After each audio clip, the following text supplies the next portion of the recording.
Imiliyoni 518 z'amadolari y'abanyamerika niyo Afrika ikeneye kugira ngo ishobore guhangana n'ikiza ca EBOLA.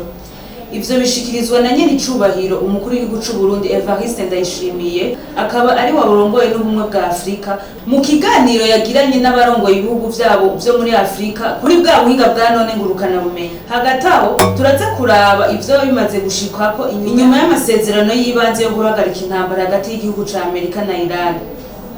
Nitwa Christabella Munezero, aha ni kuri Paulo Cash Media, nigwa rukurikirane rw'ibiganiro twama tubashikiriza, turabahaye ikaze.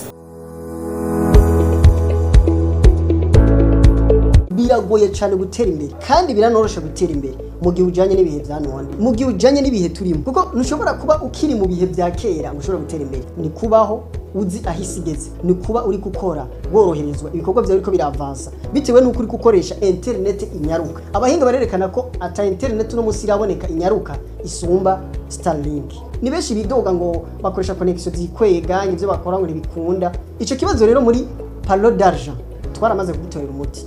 Turafise wifi Starlink, turayikotesha kandi ku mahera make cyane, ku buryo tuyiguhaye uba wibaza ko menga turanakugabiye kuko uyikoresha nka gwawe kandi ku giciro gito cyane.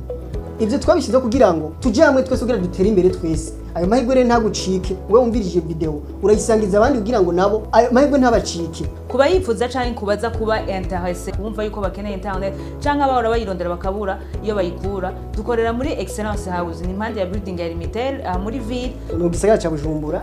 Mu gisagara ca Bujumbura hagati muri ville ntihagoye kugenda wurutsa amabisi uramanuka gato ucubona kuri Limitel. Iyi building iri impande yayo Excellence House, etage ya nyuma ya 4 numero 17. Abafise imanza, abafise evenema, abantu bashaka gukora ama live streaming, abafise ama reunion, ama conference, nimuze tubahereze wifi inyaruka izotuma ibintu byanyu bigenda neza, izotuma ibikorwa byanyu atawicisha mu ijisho. Ushaka kwakura cyangwa gutanga commande kuko uburyo bugezweho bwirukirwa na benshi, nomero ni mubona iri kiraca munsi.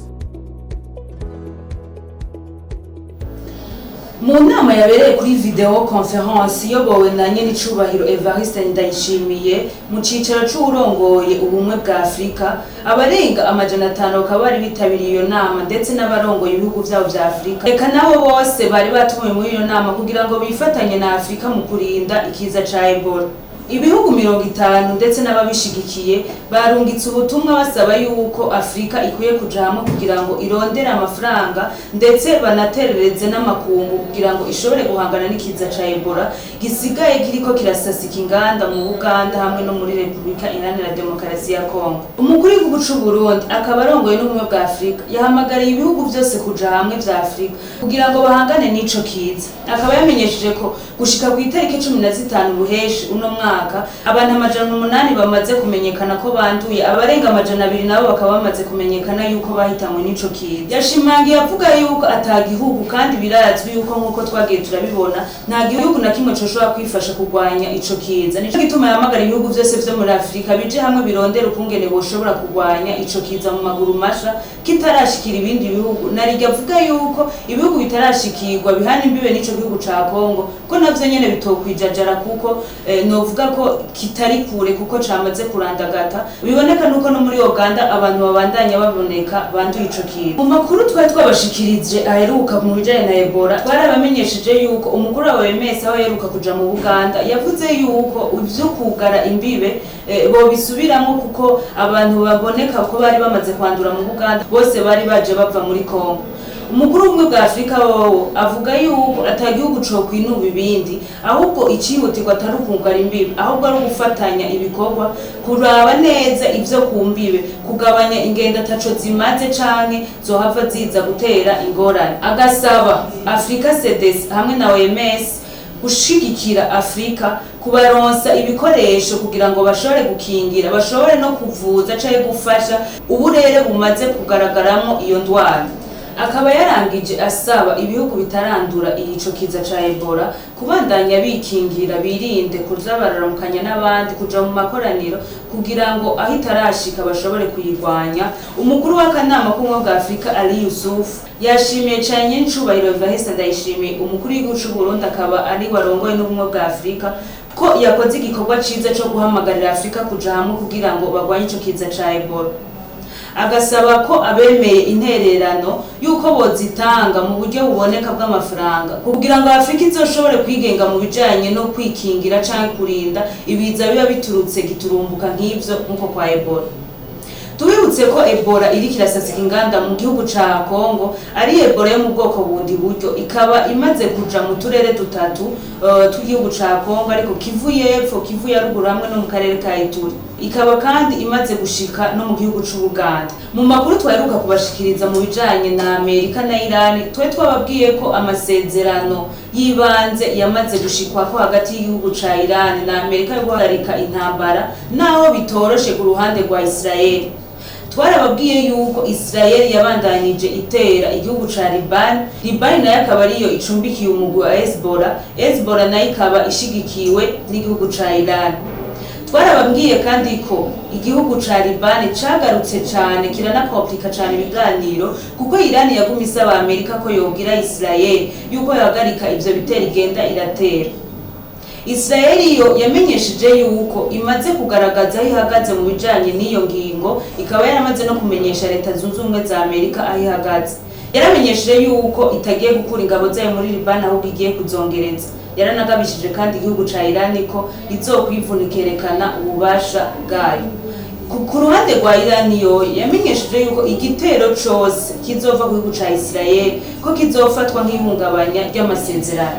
Tubibutse kandi ko ayo masezerano azosinywa ku munsi wa gatanu, akaba ariho hazoja habona ivyavuye muri ayo masezerano. Hagati aho ivyamaze gushikwako, nkuko twari twababariye mu ncamake ko tuza kurabira hamwe ivyamaze gushikwako canke intambwe bimaze kugeraho inyuma y'amasezerano yo hagati ya Iran na Amerika.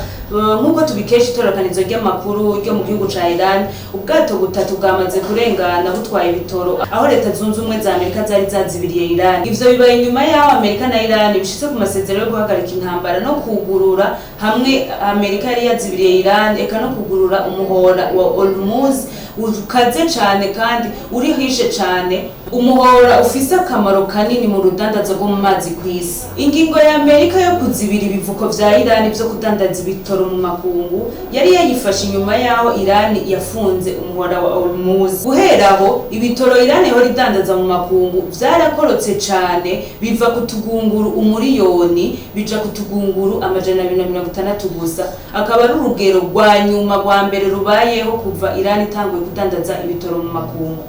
Abategetsi ba Amerika bakaba bashikirije ko kuva aho bashikiye ku masezerano yibanze, Amerika igiye gufungura aho yari yarazibiriye Iran, ko Iran ubu ishobora kudandaza ibitoro vyayo mu makungu. Ivyo bikaba vyamaze kugaragaza yuko ibiciro vy'ibitoro bigiye kugabanuka, nk'uko twari twabonye yuko kugarirwa umuhora wa Hormuz canke ibivuko bicako igitoro ca Iran kigiye kudandarizwa mu makungu vyateye iduga ry'ibitoro kw'isi ndetse no muri Afrika, bikaba vyaragaragaye yuko igitoro caciye kizimba. Ivyo vyerekana yuko ari intambwe nini cane Amerika iriko iratera hagati yo guhagarika intambara ya Iran, nubwo tutaramenya neza nkuko twabibashikirije yuko ayo masezerano azoshobora novuga gukurikizwa na rirya bibandananya gukomera muri Israeli. Tubibutse ko ibiganiro vyo guhagarika intambara burundu hagati ya Amerika na Iran bizobandanya mu minsi 60. Tubibutse yuko ngaha hari kuri Paulo Cash Media, tubandanye tubasaba mugire sabone, mudushikire, mu likinge, mu comment, mu partage kandi ibiganiro vyacu bishikira abandi. Yari Christabella Munezero, naho utaha. Ciao ciao. Biragoye cyane gutera imbere kandi biranorosha gutera imbere mu gihe ujanye n'ibihe vya none, mu gihe ujanye n'ibihe turimo, kuko ntushobora kuba ukiri mu bihe vya kera ushobora gutera imbere. Ni kubaho uzi ahisigeze, ni kuba uri gukora woroherezwa ibikorwa vyawe biriko biravansa bitewe n'uko uri gukoresha internet inyaruka. Abahinga barerekana ko ata internet no musi iraboneka inyaruka isumba Starlink. Ni benshi bidoga ngo bakoresha connection zikwega, ivyo bakora ngo ntibikunda. Ico kibazo rero muri Palo d'Argent twaramaze kugitorera umuti. Turafise wifi Starlink, turayikotesha kandi ku mahera make cyane, ku buryo tuyiguhaye uba wibaza ko menga turanakugabiye kuko uyikoresha nka gwawe kandi ku giciro gito cyane. Ivyo twabishize kugira ngo tuje hamwe twese kugira dutere imbere twese. Ayo mahirwe rero ntagucike, wewe umvirije video urayisangiza abandi kugira ngo nabo ayo mahirwe ntabacike.